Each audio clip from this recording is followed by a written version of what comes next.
Доллар қатарынан екінші күн арзандады.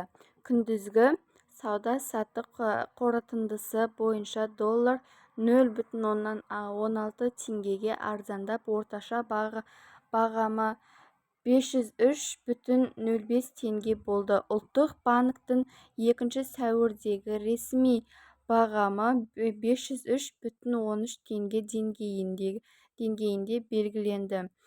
Каспий кз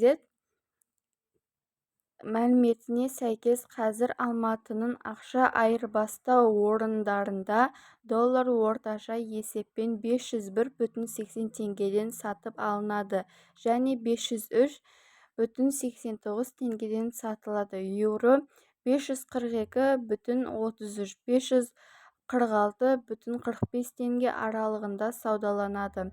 Елордада доллар 500,57 теңгеден сатып алынады, 506,57 теңгеден сатылады. Еуро бағамы 538,57, 545,47 теңге аралығында тұр.